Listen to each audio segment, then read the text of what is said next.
Il connaît les lieux par cœur. Regarde, ça c'est Agdès, le premier village oasien du Drap. Là, tu arrives sur la vallée du Drap, et puis ici également, ça c'est Agdès avec les anciennes Casbah.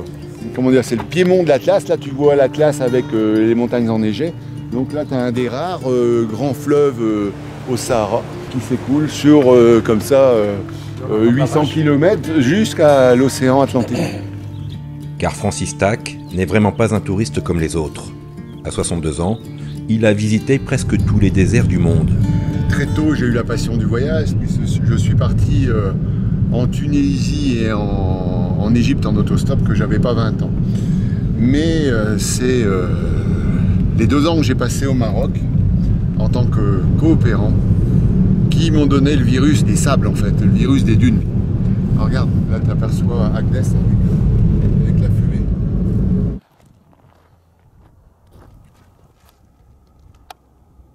Et tu as le célèbre pic là qui est la montagne qui surplombe Agdès, là, tu vois là, avec la petite pointe là-bas tout en haut. Toujours accompagné de sa femme Marie-Josée, le fringant photographe est devenu avec le temps un spécialiste de la faune et de la flore. Ça c'est donc le Calotropis ou pommier de Sodome. C'est plutôt une plante parasite, même si elle donne de belles fleurs mauves. Par contre, je pense que même les chameaux ne le mangent pas. Ça sert d'abortif pour les femmes si elles le prennent en décoction. Forcément, dans les déserts, tu sais, il y a peu de végétation. Tu t'intéresses à la géologie, tu t'intéresses un minimum à la flore. Tu vois, là, tu as un lit d'acacia, donc généralement, tu es sur le piémont, tu dois avoir un peu d'humidité, tu vois. Il y a toute la rangée d'acacia, là. La particularité de Francis, c'est de prendre l'essentiel de ses photos du ciel, en pilote de paramoteur aguerri. Partager certains voyages, c'est rien du tout. Mais le stress du paramoteur, si...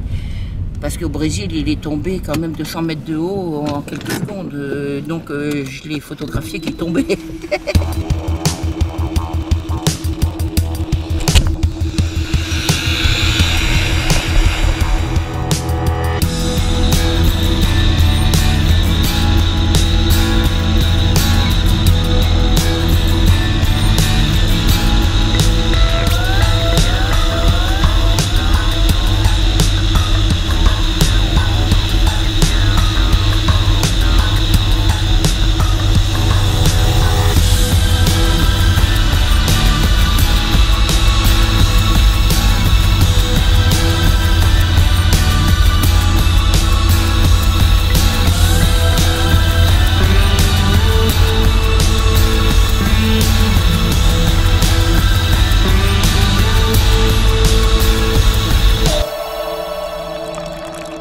À l'aise dans les airs, dans les oasis, il est toujours chez lui. Par définition, les pays sahariens pratiquent l'accueil spontané.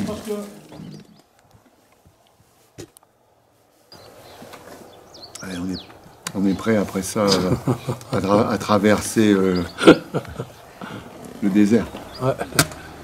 La beauté des déserts, mais pas seulement. La découverte des habitants reste primordiale, comme ici, dans l'oasis de Timidart. J'ai cherché également dans ces oasis des bouts du monde les populations qui ont vécu en harmonie avec ces endroits. Il n'y a pas grand-chose depuis des siècles. L'homme a appris à coloniser le désert grâce à 2 artefacts qui sont le palmier et le chameau. S'il n'y a pas de palmier, il n'y a pas d'oasis. Parce que le palmier, de toute manière, c'est l'arbre providentiel du désert. Et il te donne le fruit, il te donne le bois, il te donne les palmes, le combustible. Enfin, avec le palmier, on fait absolument tout. Et le chameau, qui a été introduit à peu près en même temps que le palmier, c'est-à-dire que ça s'est répandu au Sahara il y a à peu près 2500 ans, ça a permis la communication entre ces différents lieux. Sans l'un ni l'autre, tu n'aurais pas eu de vie saharienne possible.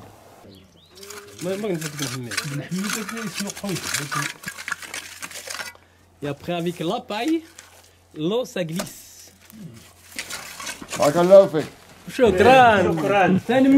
Une fois que tu t'intéresses à tous les déserts du monde, tu essaies glaner des informations sur tout ce qui s'y passe.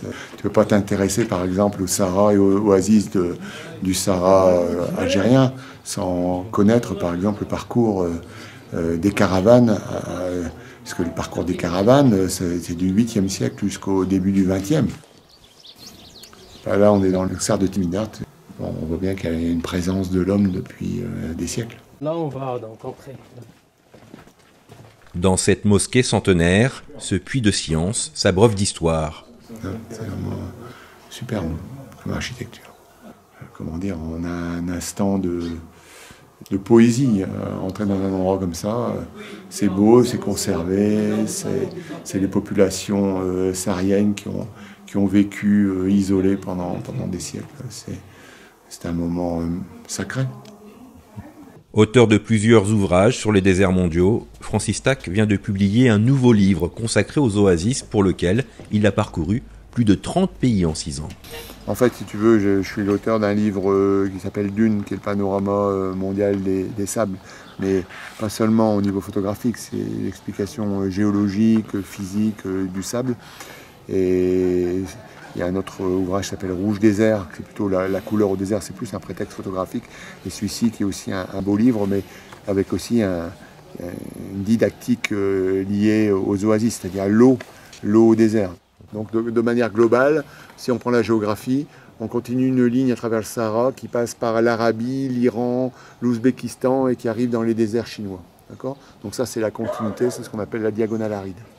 Et évidemment, c'est l'implantation de l'homme depuis 3000 ans dans ces environnements difficiles, liés au fait qu'il n'y a pas beaucoup d'eau, mais il y a une inventivité extraordinaire pour aller chercher l'eau, pour aller justement survivre dans des endroits qui sont a priori hostiles.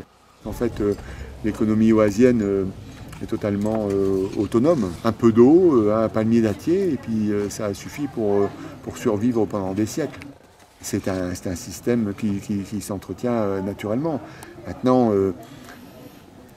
le problème, c'est que les populations oasiennes ont fortement grossi par rapport à plein de sujets. L'économie saharienne s'est vachement développée. Si Messaoud, en Algérie, a généré une apport de population important dans le Sahara, et par exemple dans le Souf, les populations ont été multipliées par 10, donc avec toutes les problématiques que ça peut générer. À l'occasion du 8e Forum du tourisme durable qui s'est tenu à Ouarzazate, le photographe amoureux du désert a été invité à exposer des photos d'oasis tirées de son ouvrage. Tu te souviens comment ça marche ? Je viens de faire à Erquy.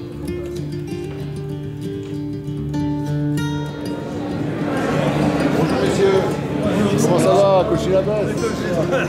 Cette exposition, c'est les oasis du monde dans toute leur beauté, leur splendeur, leur diversité. Et il y a toute une autre série de photos où c'est les oasis en péril. Parce qu'il y a des incendies, parce qu'il y a de moins en moins de ressources en eau, donc les palmiers sont desséchés, parce que le tourisme est un tourisme prédateur. Une exposition doit montrer la réalité. Et c'est le cas à la fois de ce livre et de cette exposition.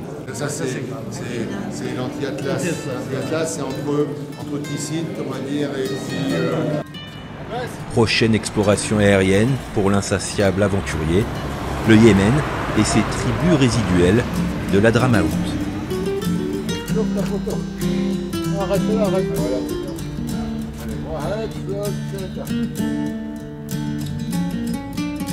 Regardez.